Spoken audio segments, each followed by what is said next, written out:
Na masal heri kutoliko mpenzi mtazamaji, natumai ubuheri wa afya. Karibu katika taarifa zetu za Dira Hope TV jioni ya leo, siku ya Alhamisi, siku ambayo basi tuna makala maalum ya mizani ndani ya Hope TV. Leo basi tukiwa tunaangazia swala la Kenya ama azma ya Kenya kuelekea katika umoja wa Afrika kama mwenyekiti wa tume ya AU, na pia azma ambayo Kenya imekuwa nayo kupeleka polisi wake katika taifa la Haiti ambalo basi linaendelea kupambana na tatizo la uongozi pamoja na tatizo la usalama. Mimi ni Dickens Luvanda na mtangazaji mwenza katika lugha ya ishara ni Boniface Muridhi, na mtoandamane mpaka tamati. Taarifa ya kwanza jioni leo mpenzi mtazamaji ni kwamba bunge la Seneti kwa siku ya pili leo Alhamisi linaendeleza vikao vya kusikiliza na kuamua hoja ya kumtimua naibu gavana wa Kisii Robert Monda ambaye basi anakabiliwa na tuhuma mbalimbali. Bunge la kaunti ya Kisii linamtuhumu msaidizi wa gavana Simba Arati ambaye amepata fursa ya kujitetea mbele ya maseneta kwa ukiukaji mkubwa wa katiba, matumizi mabaya ya ofisi, ufisadi, utovu wa nidhamu uliokithiri na uhalifu kinyume cha sheria. Bunge hilo la kaunti limeorodhesha mawakili wake ambao ni Ndegwa Njiru, Elias Mutuma, Ndegwa Charles na Ann Munyoki pamoja na naibu gavana huyo ambaye akiwa ameorodhesha mawakili Katwa Kigen, Wilkins Ochoki, Kelvin Muchuki na Silvana Sosoro kama mawakili wake. Na bunge la Seneti linatarajiwa kupiga kura Alhamisi hii leo jioni kumuondoa au kumwacha naibu gavana huyo wa Kisii Robert Monda madarakani. Hivyo basi tupate kusikia na kutazama hali ilivyokuwa hii leo.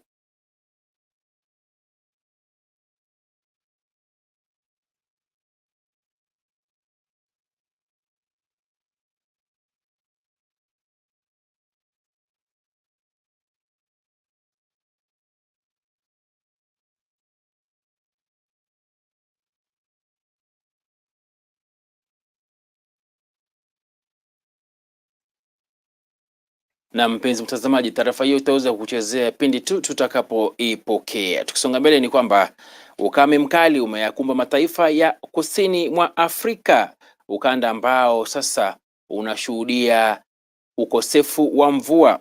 Maeneo hayo yameachwa na tatizo kubwa la ukosefu wa vyakula pamoja na mazao shambani yakikauka kutokana na jua kali.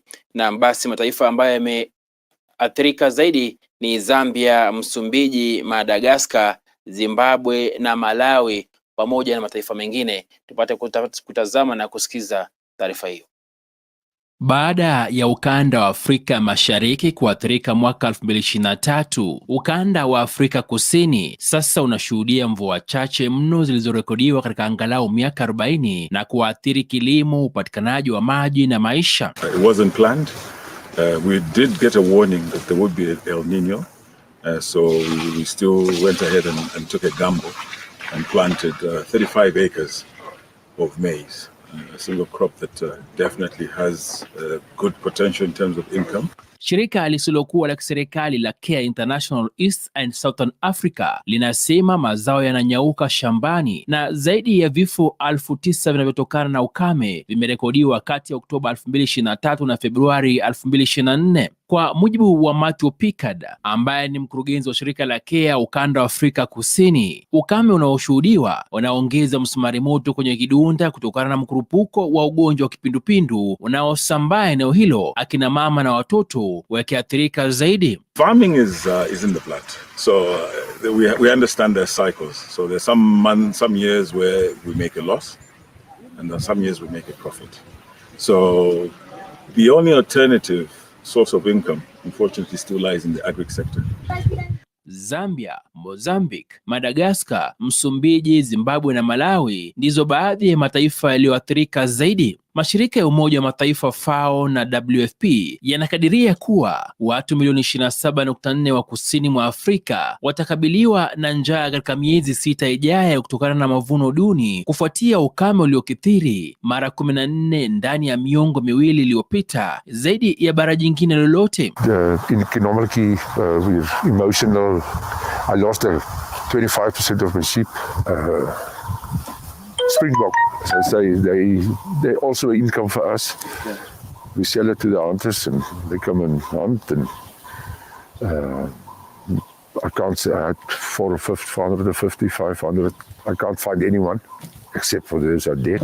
Katika nchi jirani ya Zambia, hadi 70% ya mashamba ya kilimo pia yameshuhudia ukame. Kama katika jimbo la Eastern Province, Rais wa Zambia Hakainde Hichilema ametangaza ukame kuwa janga la kitaifa nchini humo baada ya wilaya 84 kati ya 116 kutopata mvua kwa zaidi ya wiki 5, akisema kuwa zaidi ya familia milioni 1 za wakulima wa Zambia zitaathirika. Many people are struggling with suicidal thoughts at this moment, here and further down west, because the drought is affecting a very big part of South Africa. I don't think people know how big the Karoo is, but it's basically the whole central part of South Africa. And there has been people that took their own life just out of hopelessness. Nchini Msumbiji, migogoro inayoendelea pamoja na hali ya ukame inayosababishwa na El Nino itawaacha watu milioni 7.6 wakikabiliwa na njaa ifikapo Septemba 2024. Nchi jirani ya Zimbabwe inakabiliana na mvua zisizokuwa na uhakika za El Nino, mimea ikinyauka na magonjwa ya mifugo ikishuhudiwa. Hali si hali kulingana na mashirika ya kitaifa ya masuala ya kibinadamu ambayo yanasema kuwa zaidi ya Wazimbabwe milioni 5.3 wanakabiliwa na njaa kali na kuitaka jamii ya kimataifa kuingilia kati ili kuokoa waathiriwa haraka iwezekanavyo. Dickens Luvanda, Dira, Hope TV. Turejee humu nchini ambapo serikali ama mamlaka ya kudhibiti kawi na bei za petroli humu nchini IPRA leo imetangaza kupunguza bei za petroli, dizeli na mafuta ya taa. Kwenye taarifa Alhamisi hii, bei ya petroli ilishuka kwa shilingi 7 na senti 21, dizeli ikishuka kwa shilingi 5 na senti 9, huku mafuta ya taa yakishuka kwa shilingi 4 na senti 49 kwa kila lita. Kutokana na hatua hiyo, inamaanisha kuwa jijini Nairobi lita moja ya petroli itakuwa kiuzo kwa shilingi 199 na senti 15, dizeli shilingi 190 na senti 38, huku mafuta ya taa yakiuzwa kwa shilingi 188 na senti 74. Jijini Mombasa lita moja ya petroli itauzwa kwa shilingi 195 na senti 97, dizeli shilingi 187 na senti 21, huku mafuta ya taa yakiuzwa kwa shilingi 185 na senti 58 mtawalia. Na bei hizo mpya za petroli zitatekelezwa kuanzia leo Alhamisi usiku wa kuamkia Ijumaa Machi 15, 2024, usiku wa manane hadi Aprili 14, mwezi ambao ni mwezi ujao mwaka huu. Kadhalika bei hizo zinajumuisha 16% za kodi ya ongezeko la thamani ya VAT kulingana na sheria ya fedha ya 2023 na sheria za ushuru zilizofanywa marekebisho za 2020. Mapema Alhamisi, Rais William Ruto aliwaahidi wa Kenya kwamba bei za mafuta zingeshuka, hasa baada ya kilio cha Wakenya kuhusu gharama ya juu ya maisha.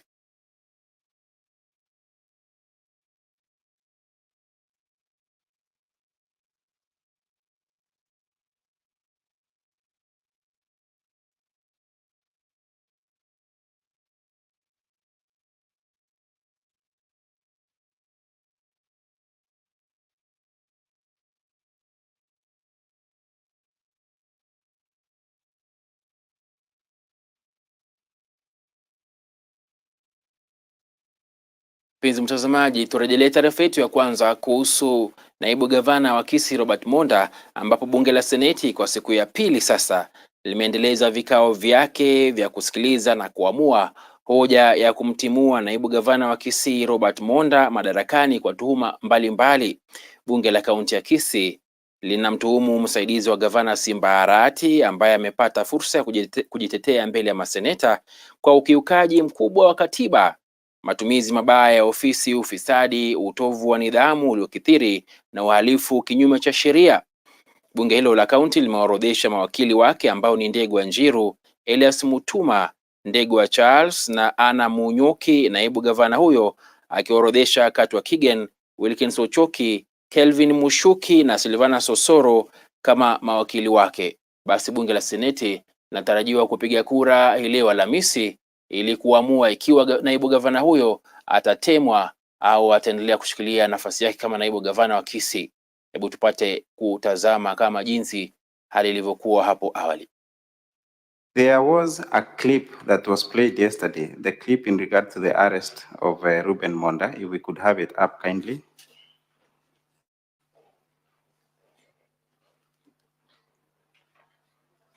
Now, as we wait for that clip, David, does the deputy governor have the right to command? Of course, he is the deputy governor of Kisii County. Do you think, or does he have the right to command the enforcement officers? In civil service, there are procedures and protocol to be followed in any operation, in an activity. His Excellency Deputy Governor has got no mandate to direct and give instruction directly to the enforcement officers. He has to follow the procedures. He has to follow the procedures. Now, do you have those correspondences? The issue of the 4 enforcement officers working at the home or the home of His Excellency Deputy Governor, I'm aware of it, and it came to my attention much earlier, even before the motion before the assembly. And I want to state that there is no any official document toward sanctioning that deployment in my office.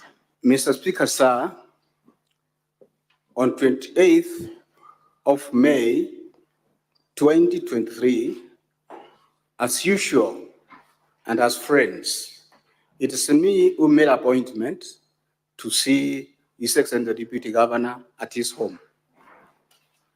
And when I went with my 3 sons to his home. And as we were seated, had some social discussions with His Excellency the Deputy Governor about 20 meters from where I left my sons. That's the time the TG told me that he had given me money somewhere in October, November 2022 after elections, 500 shillings. Now he asked me whether I am in the position to refund his money. And in that connection, I told him, yes, I can try to refund the money. Then from my joint account with my wife, I transferred money from my account to His Excellency the Deputy Governor 73 times, and then for 1,000, making 251. Na mtazamaji, jamii inayoishi na ulemavu wa kutosikia imelalamikia kutengwa katika haki yao ya kupokea taarifa za afya ya uzazi katika kuboresha afya yao na ustawi. Kulingana nao, hawana uwezo wa kupata taarifa hizo kutokana na ukosefu wa ufahamu na ujuzi wa lugha ya ishara miongoni mwa wahudumu wa afya. Hii wanasema imesababisha kizuizi cha mawasiliano kati yao na wataalamu wa afya, hivyo basi kufanya upatikanaji wa taarifa za afya ya uzazi kuwa ndoto kwao. Taarifa hii basi anaturipotia mwanahabari wetu Alice Diana. Serikali na vyombo vya habari vimetakiwa kuondoa vikwazo vya mawasiliano ili kuwezesha utoaji wa huduma za afya ya uzazi kujumuisha zaidi watu wanaoishi na ulemavu wa kutosikia, hasa vijana.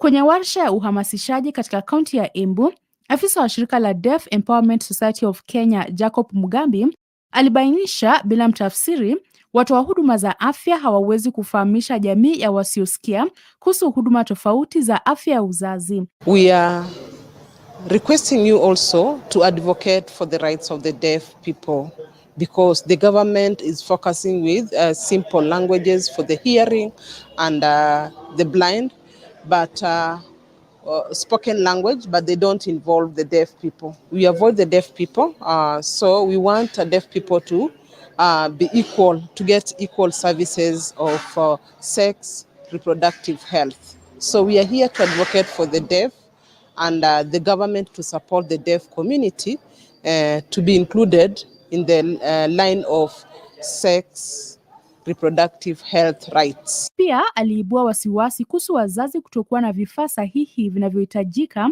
au kutojua jinsi ya kusambaza ujumbe wa afya kwa wanao, hivyo kuzuia wao kupata taarifa na huduma muhimu za afya ya uzazi. When we are talking about sex and reproductive health, the deaf people should be fully involved and be aware of what is needed. So when parents of the deaf know more about this information about sex and reproductive health, the deaf people will be aware about that. So the media should advocate for us so that the parents should teach the deaf, very young deaf adult to know more about sex reproductive health and they know their rights. Kulingana na Jemima Apis, mmoja wa wanaoishi na ulemavu wa kutosikia, wafanyikazi wengi wa huduma za afya hawana ufahamu wa lugha ya ishara kwa masuala ya afya uzazi, hivyo imekuwa vigumu kwao kupata huduma hizi hospitalini.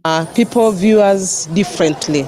Sometimes if maybe for example I get pregnant and then I go to the hospital, in the hospital people will view us as maybe for example I need service for pregnancy and then the doctors will not serve us. It is the big problem is communication, whereby the nurse will look at us and they will be worried because they don't know how to communicate to us. So they don't value having the best way of communicating to us. So they will talk to us, but we can't answer or say anything on what they are talking to us. So we have a lot of barriers. That is why we are not involved mostly in the reproductive issues. Jamii hii sasa inatoa wito kwa vyombo vya habari na watayarishaji vipindi kubuni jumbe na vipindi vya kirafiki vitakavyotoa habari za afya uzazi ili waweze kuziba pengo lililopo. Aidha, jamii hii pia imelalamika kuwa nafasi ya watafsiri wa lugha ya ishara kwenye runinga ni ndogo sana kuonekana vizuri, hivyo kuwazuia kupata habari. The media also to have some apps on sign language, not only about interpreters, but apps which can help some doctors or nurses to learn sign language so that we can access those information. The media can partner with desk and collect more information about person with disability, especially the deaf people around Kenya. Also, the media can improve the area of services where maybe, for example, we have the TV, we have the insertion of interpreters. They can expand that insertion. Why? Because most of the time, the deaf people cannot see that insertion of the interpreter very well. So the interpreter is very tiny at the insertion. So sometimes the deaf people have to learn from the media and empower themselves. So the government should advocate and get more information by developing the deaf community. Alice Diana, Dira ya Hope TV. Na mpenzi mtazamaji, Rais William Ruto amewataka Wakenya kujisajili kwa hazina ya bima ya afya ya kijamii ukipenda SHIF ili kupunguza gharama yao ya matibabu.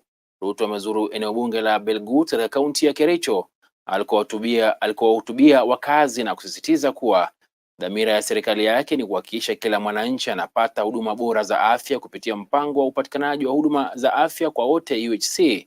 Na kama anavyotuarifu mwanahabari wetu Grace Hati, Ruto amesema kwamba serikali yake inaendeleza mpango wa kupanua mji wa Kericho ili kuwa jiji kuu kwa minajili ya kuwafaidi wakazi.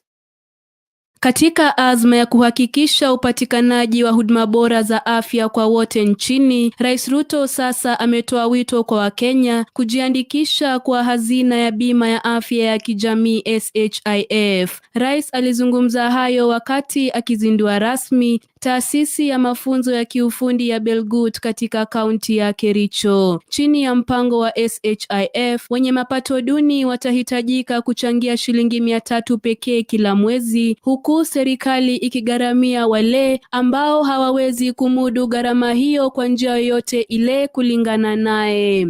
Nimeweka sahihi sheria mpya ambayo sasa itamlazimisha kila mjumbe ajenge ICT hub kwa kila ward katika Republic of Kenya.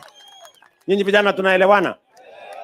Tutakuwa na ICT hub kwa ward, tutaleta kompyuta pale, tunaweka internet pale, na tuko na walimu wa kuwafundisha mambo ya digital jobs.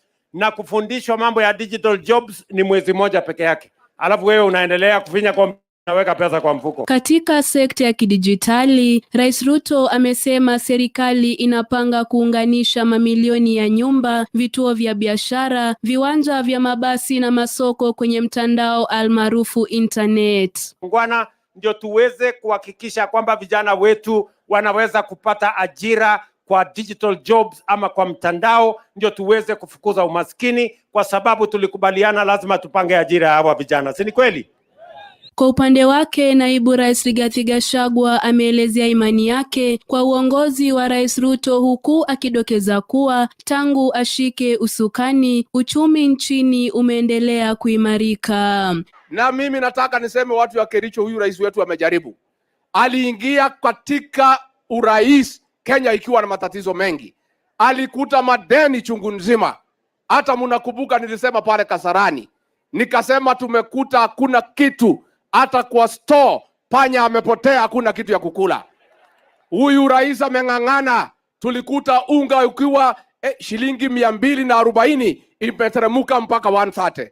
Ameng'ang'ana. Mambo ya bolea tulikuta ikiwa shilingi 7,000, sasa ni 2,500. Rais amejaribu, hajajaribu.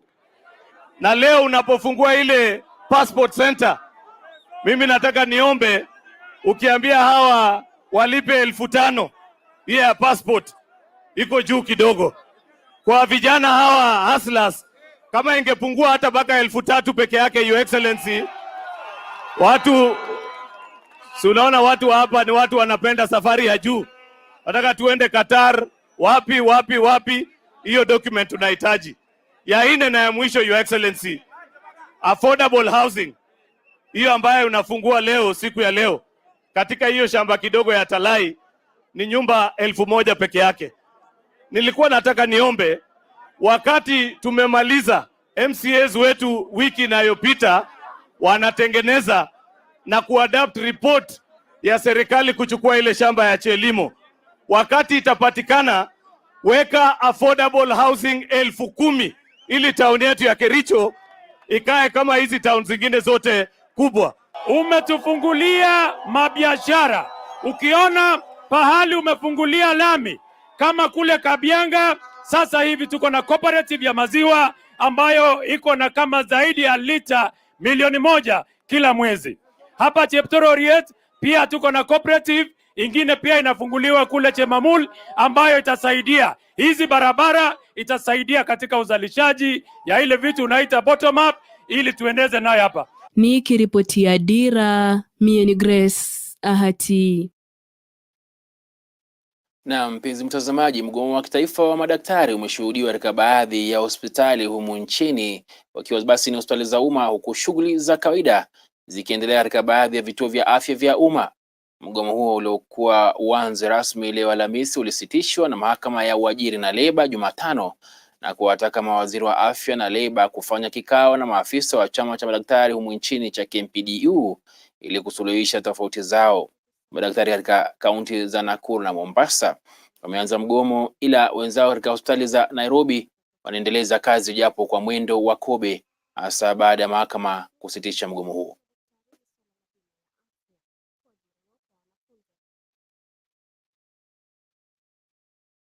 Kamati ya bunge kuhusu ardhi imemtaka mhubiri James Ng'ang'a wa kanisa la Neno Evangelism Center kuwasilisha mbele yake chini ya siku 7 stakabadhi za kudhibitisha na miliki kipande cha ardhi ambacho kumejengwa kanisa lake kwenye barabara ya Haile Selassie jijini Nairobi.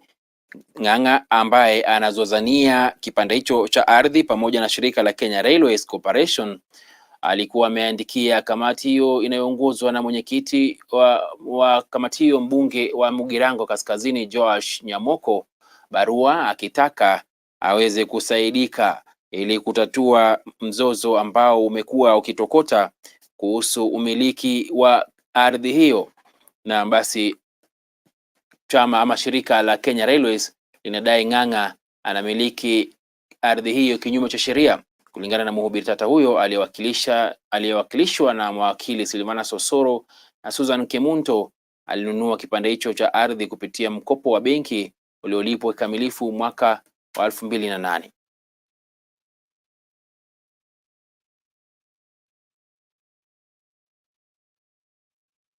Hatua ya serikali kukipa kituo kimoja cha habari humu nchini matangazo yote ya serikali imekosolewa vikali na miungano wa wanahabari humu nchini. Miungano hiyo ikiongozwa na Kenya Editors Guild imesema kwamba itaelekea mahakamani ili kupinga agizo ama hatua hiyo ya serikali, ikisema kwamba inanyima vyombo vya habari ruhusa ama kufanya matangazo ya kibiashara kupitia njia huru. Na basi serikali ilitangaza kwamba ingeweza kupeleka ama kuelekeza matangazo yake katika shirika la KBC na kudai kwamba ndio eneo ama ndio chombo pekee cha habari ambacho basi kingeweza kupokea na kupeperusha matangazo yake ya kibiashara.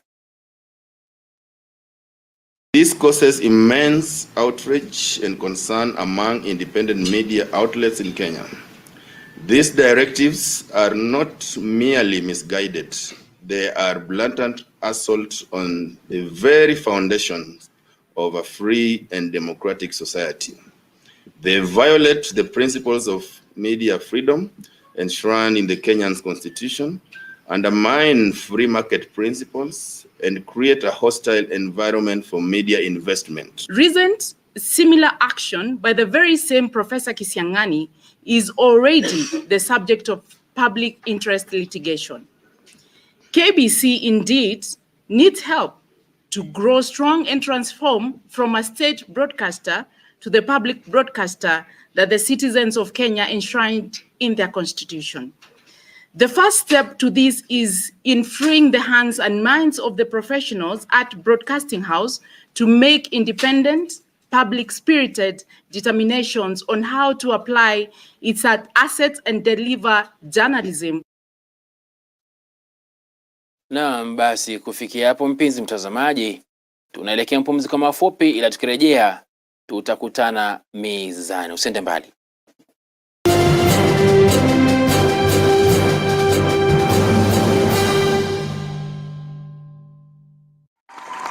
Are you ready to celebrate the brilliance, resilience, and outstanding achievements of remarkable women in East Africa? Hope Media, in partnership with BH Media Agency, brings you the East Africa Women of Excellence Awards Kenyan Chapter. The East Africa Women of Excellence Awards Kenyan Chapter aims at celebrating and honoring the unsung women, trailblazers, and the change makers in various fields of influence. Visit our website at www.womenofexcellenceawards.co and nominate a woman of impact in the various categories. The nominees will be unveiled on Friday, the 15th of March, 2024. For partnership and sponsorship, call Eunice on 0719-863-336 or Warren on 0724-514-998. You can also email customer experience at hopefm.org. The East Africa Women of Excellence Awards, recognizing East Africa women of impact.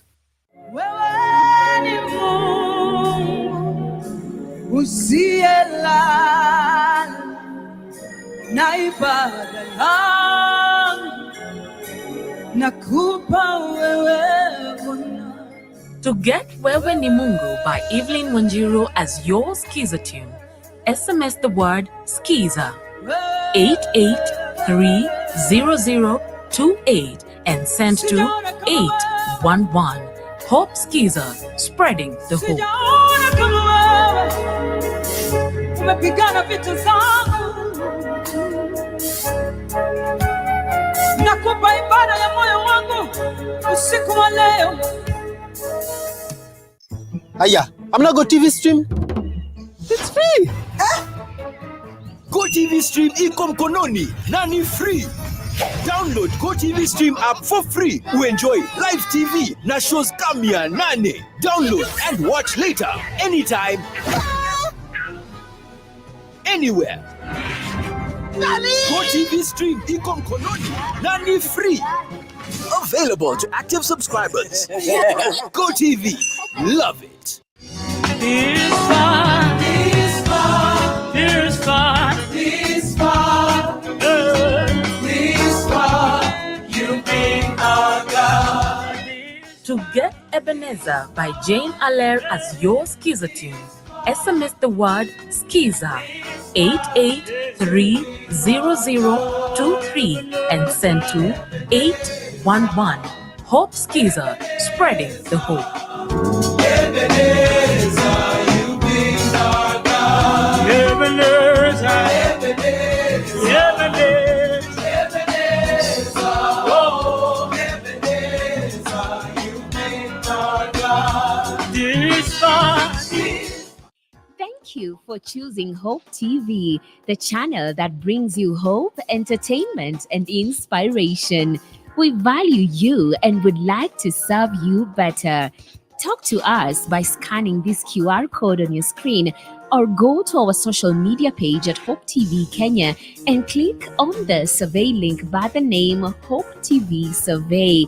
It will just take a few minutes but means the world to us. We value your feedback. Hope TV, look and live. Panda tukupandishe on Go Entertainment this new year on Go TV bila kulipia extra. Kama uko on Go TV Lite, lipia Go TV Value. Utapata kufurahia Go TV Plus. Tayari on Go TV Value, then lipia Go TV Plus uenjoy Go TV Max. Kama wewe ni wa Go TV Plus, lipia Go TV Max ujinice na shows noma kabisa on Go TV Super. Furahia the best sports, international shows na local shows una like free. Download Go TV Stream. Go TV. Love it. Welcome to the world of Hope Media, a media unit of Christ is the Answer Ministries that is committed to spreading the gospel of our Lord Jesus Christ through the transformative power of media. Hope Media is dedicated to utilizing various forms of media to spread the message of hope, love, and redemption to all people around the world. Hope Media consists of various units that work together to achieve this goal.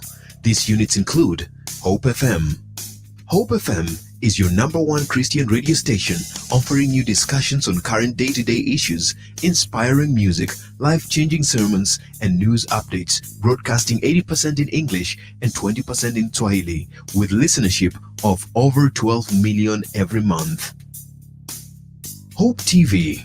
Hope TV programming is designed to inspire, educate, and challenge the viewer with wholesome content to reach various demographic groups, children, youth, and adults, both male and female, with viewership of over 24 million every month.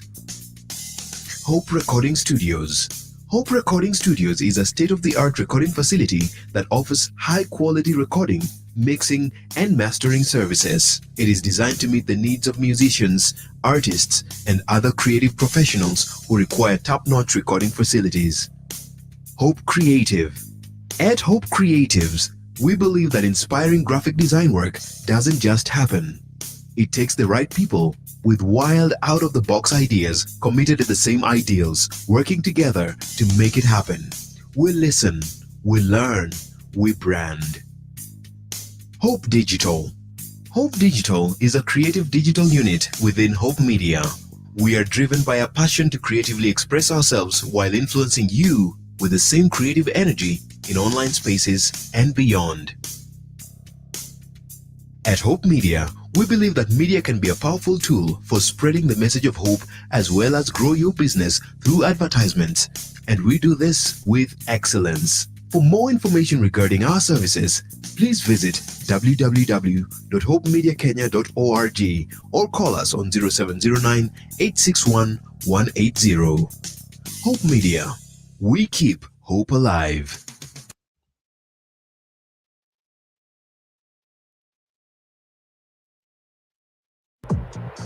The CITAM Joint Men Leadership invites all men to the annual men's hike dubbed The Great Beyond, drawn from Joshua chapter 13 verse 1b, that says, "There remains much land yet to be possessed." The ascent will take place at Ngong Hills on the 16th of March 2024 from 7:30 a.m. Charges are 800 Kenya shillings for adults and 700 Kenya shillings for children, paid through their respective assemblies. We shall have a great time in worship led by men's chorale, great fellowship among other men, and a culmination of a sermon on the Mount by Reverend Jesse Mwai. Come, let's ascend together as we take new territories. Kindly register through your local assembly. Do you have people trying to rewrite your story? They're trying to paint a narrative that isn't fair, honest, or true. Sometimes people might not even be aware of what they're doing, and their motives might be okay. Others have truly malicious intentions to rewrite your story.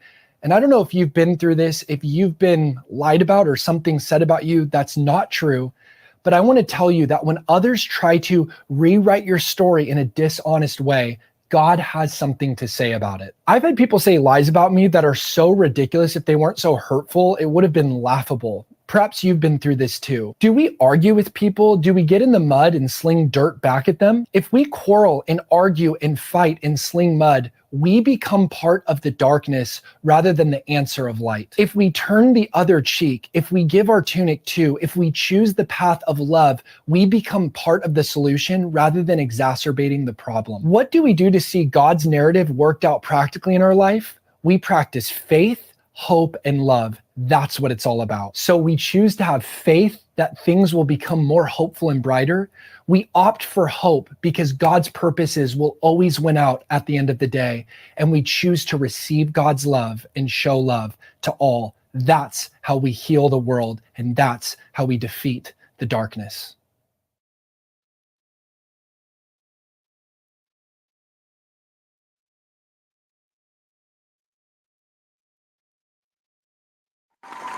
Are you ready to celebrate the brilliance, resilience, and outstanding achievements of remarkable women in East Africa? Hope Media, in partnership with BH Media Agency, brings you the East Africa Women of Excellence Awards Kenyan chapter. The East Africa Women of Excellence Awards Kenyan chapter aims at celebrating and honoring the unsung women, trailblazers, and the change makers in various fields of influence. Visit our website at www.womenofexcellenceawards.co and nominate a woman of impact in the various categories. The nominees will be unveiled on Friday the 15th of March 2024. For partnership and sponsorship, call Eunice on 0719-863-336 or Warren on 0724-514-998. You can also email customer experience at hopefm.org. The East Africa Women of Excellence Awards, recognizing East Africa women of impact.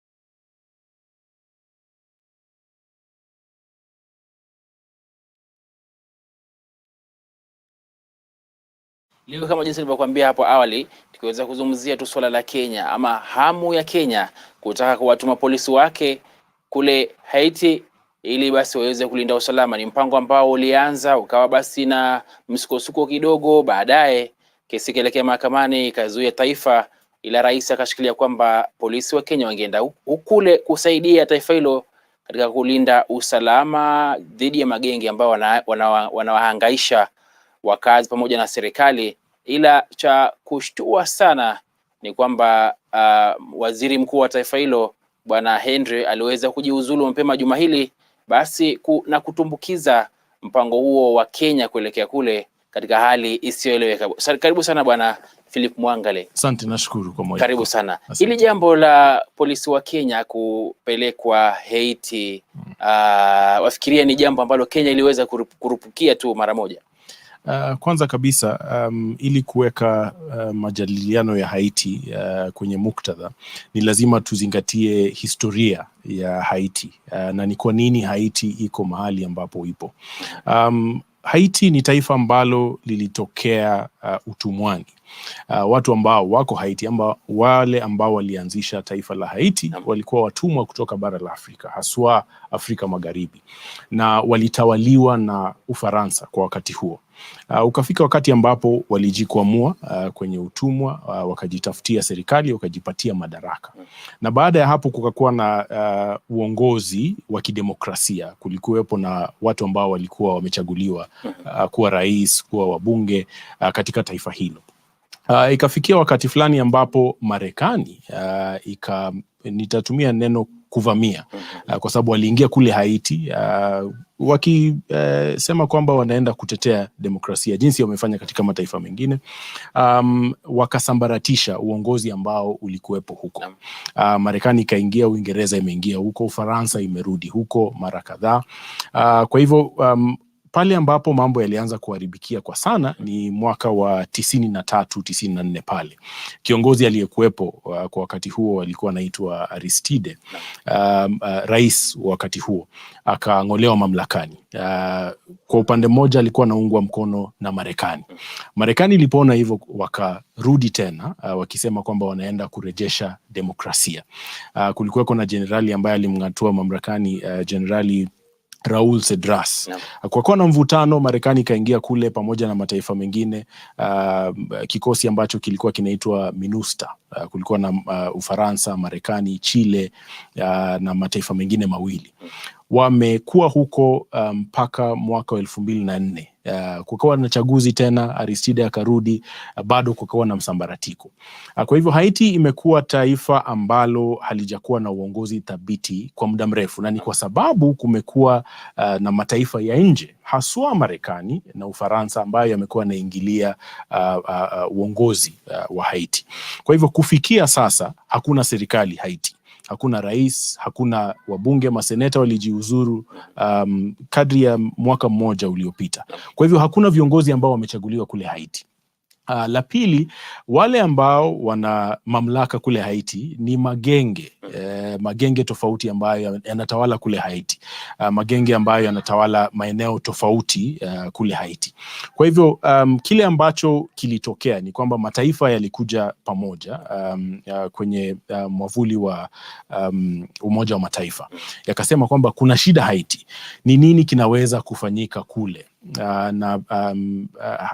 Umoja wa Mataifa, Baraza la Umoja wa Mataifa kupitia Baraza la Usalama likasema kwamba kutumwe kikosi kama vile ilifanyika pale awali, kikosi cha kusaidia kulinda usalama na kurejesha hali ya uongozi kule Haiti. Kile ambacho kilifanyika na kile ambacho sasa kimeletea Kenya katika mambo haya ni kwamba word ambayo umetumia, tulikurupukia. Rais Ruto wakati alikuwa anatoa hotuba kwenye Umoja wa Mataifa, kuna mambo hayo hufanyika kwamba waandishi wa hotuba na wale ambao wana advise rais wanamwambia kwamba zungumzia mambo haya. Ukizungumzia mambo haya utaonekana kwamba wewe ni mtu ambaye uko global, you have a global mindset. Kwa hivyo aliguzia mambo fulani ambayo sidhani kwamba yalitoka moyoni mwake, lakini aliandikiwa hotuba. Na wakati Baraza la Usalama lilisema kwamba sasa kutumwe kikosi, ni sisi tulijitolea. Rais alijitolea akasema tutatuma polisi 1,000. Na natumai tumemzoea rais kutoa matamshi kama hayo na ahadi. Lakini hakujua kwamba ahadi kama hizo, ukilinganisha na hapa Kenya ambapo unaweza toa ahadi na usifuatilie, kule ukitoa ahadi lazima utatimiza. Kwa hivyo tulijitolea kutoa polisi 1,000. Na hilo halikuwa bure tu.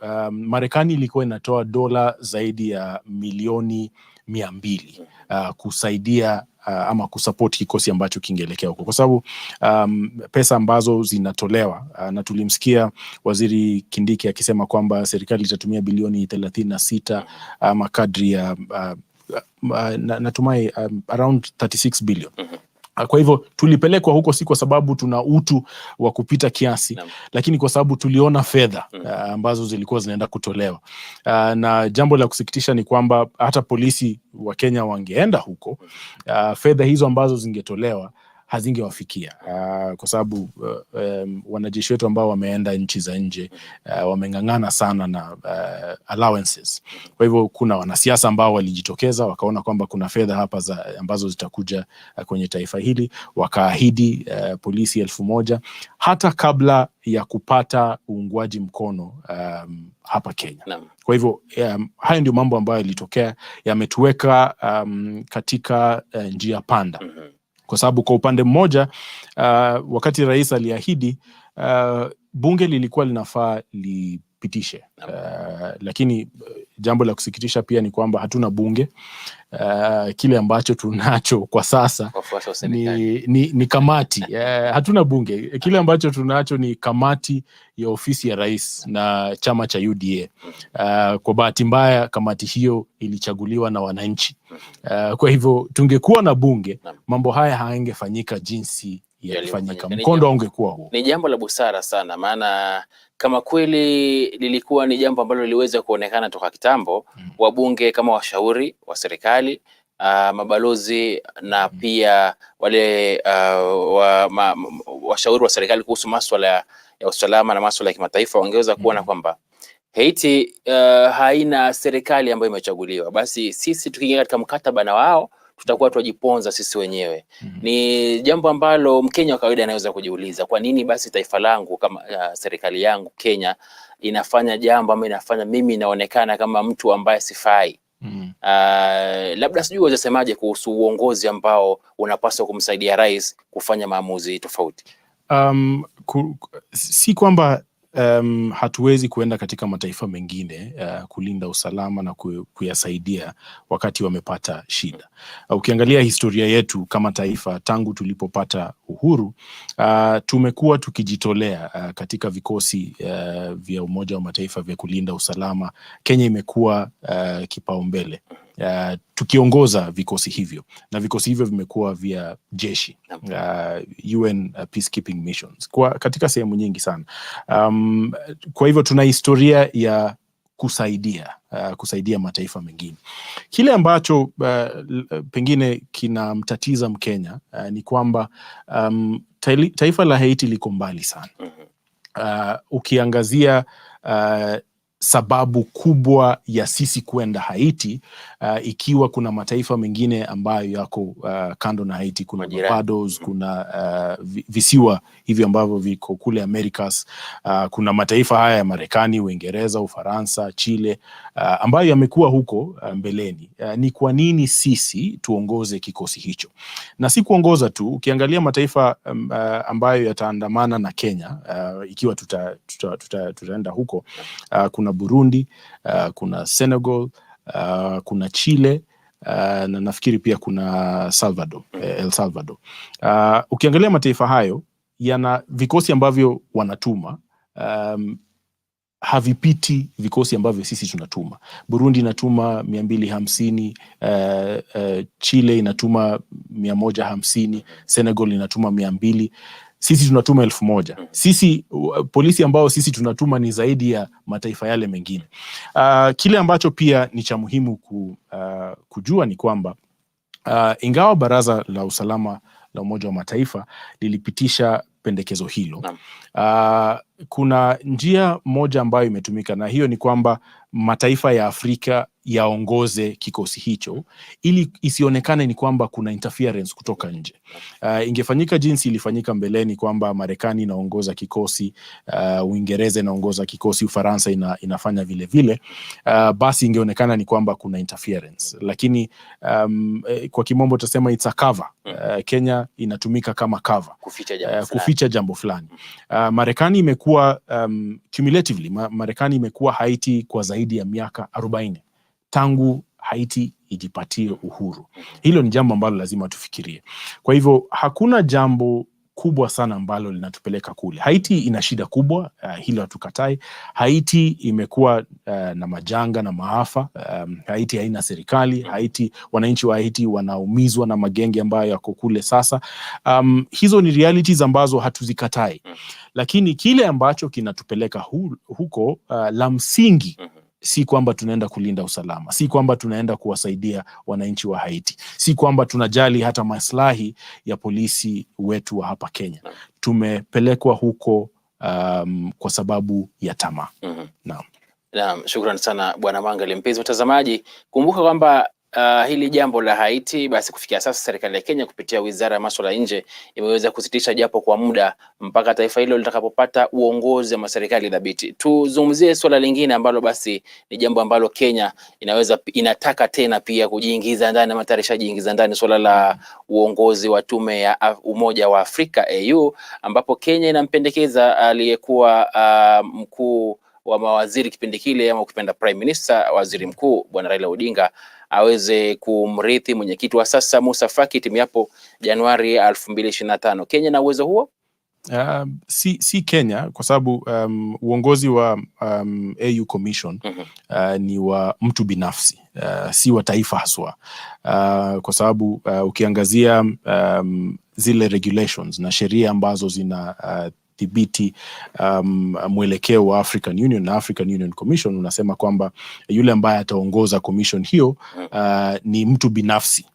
Kwa hivyo si sana sana ametoka taifa gani, lakini mtu binafsi ana tajriba ipi, ana uwezo upi wa kidiplomasia na mambo kama hayo. Kwa hivyo kama ni taifa, Kenya tunao uwezo wa kuongoza AU Commission. Tunao uwezo, tumekuwa hapo mbeleni, marais wa Kenya wamekuwa wenyekiti wa African Union. Kwa hivyo si kwamba hatuna uwezo.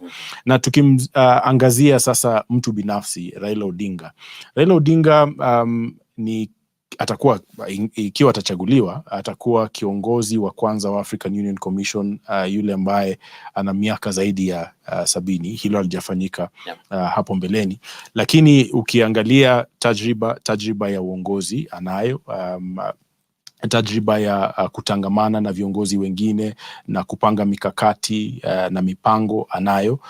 Kwa hivyo hilo si jambo ambalo linaweza kumpita. Na Kenya imekuwa mahali hapa mbeleni.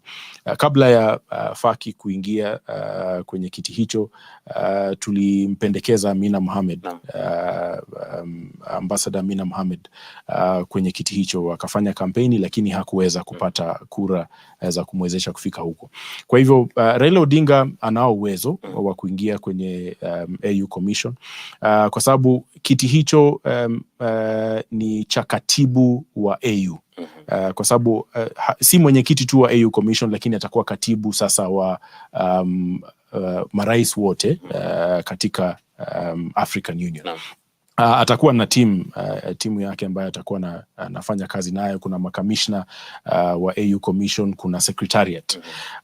Tumeingiza siasa sana katika kampeni hizo, lakini kile ambacho lazima tufahamu ni kwamba ninaweza kuwa mtu binafsi, ninataka kuingia African Union Commission niwe mwenyekiti, lakini lazima taifa, haswa rais, akupendekeze. Ikiwa hauna uungwaji mkono kutoka taifa, unaweza kuwa na uungwaji mkono wa watu milioni 10, lakini kama yule ambaye anaketi kwenye African Union Council hakuungi mkono, basi hawezi pata. Na labda iwe bahati nzuri au bahati mbaya Raila Odinga aweze kupata kiti hicho, wafikirie mwelekeo wa siasa za Kenya zitakuwaje sasa? Siasa za Kenya zitabadilika kwa kiwango kikubwa, na zimeshabadilika, kwa sababu kile ambacho Rais Ruto amefanya ni kwamba ameonyesha kwamba anaweza kumuunga Raila Odinga mkono. Si kuwa rais wa Kenya, lakini amemuunga mkono. Kwa hivyo hata asipopata kiti hicho, historia itaandika kwamba alimpendekeza, akamuunga mkono. Watasema kwamba alimpeleka kuona Rais Museveni, ingawa Raila Odinga anasema kwamba yeye alienda kivyake. Kwa hivyo mambo yashabadilika. Ikiwa Raila Odinga asipopata kiti hicho na 2027 aseme kwamba anataka kuwania tena, Ruto atajitokeza aseme, sasa huyu jamaa nilimsaidia aende kule, ameshindwa huko, anataka kunipinga, mambo kama haya. Lakini akipata kiti hicho ni cha mihula miwili ya miaka 4. Tuko mwaka 2024. Kwa hivyo Raila Odinga akiwa kule mwaka 2027 hataweza kuwania kuwania urais kiti cha pili, na ikiwa afya yake itamruhusu anaweza kupewa muhula wa pili hapo mwaka 2027 ama mwakani 28. Kwa hivyo siasa zimebadilika kwa kiasi kikubwa, na siasa zile ambazo tunaita siasa za upinzani, tutaona mvutano mkubwa wa ni nani ataweza kuchukua nafasi hiyo ya kiongozi wa siasa za upinzani. Ni nani anaweza kusimama dhidi ya serikali, kusimama dhidi ya maovu ambayo serikali inaweza kufanya. Na wakati huu tumeanza kuona mvutano katika chama cha ODM. Mvutano huu utasambaratisha ODM kwa kiwango kikubwa, kwa sababu kuna wale ambao wamejiona kwamba ni warithi halisi wa Raila Odinga, na kuna wale ambao wanaona kwamba wao ndio wenye chama, na wenye chama wakiona kwamba hawezi kumrithi Raila Odinga, basi kuna wale ambao watatoka kwenye chama cha ODM, chama ambacho kimesimamia siasa za upinzani kwa muda mrefu. Kwa hivyo landscape ya siasa inaenda kubadilika kwa kiasi kikubwa baada ya chaguzi hizi. Whether Raila Odinga atapata kiti hicho ama asipate, bado siasa zitabadilika. Shukran sana Bwana Philip Mwangale, ukiwa basi akiwa ni mchanganuzi wa masuala ya uongozi na serikali, ameweza kutueleza na kutufafanulia mengi tu kuhusu ile swala la azma ya Raila Odinga wa Azimio ama upinzani nchini Kenya kutaka wenyekiti wa Umoja wa Afrika, matume ya Umoja wa Afrika, na pia swala la Kenya kupendekeza polisi wake 1000 kuelekea katika taifa la Haiti ambalo linakumbwa na misukosuko. Ndio njia mbili ambazo tumeweza kuwa tunazungumzia leo katika mada yetu ya leo, mpenzi mtazamaji, kuhusu mizani ama katika mizani. Basi tukikuacha wewe na tafakari tu kwamba sije unasemaje ama unalipi na mambo haya mawili ama mada hizi mbili zimekutosheleza vipi katika makala yetu ya mizani. Hadi wakati mwingine mpenzi mtazamaji, mie ni Dickens Luvanda nikisema shukran tele kwa muda wako. Mtangazaji mwenza katika lugha ya ishara akiwa ni Boniface Mredhi. Alamsiki.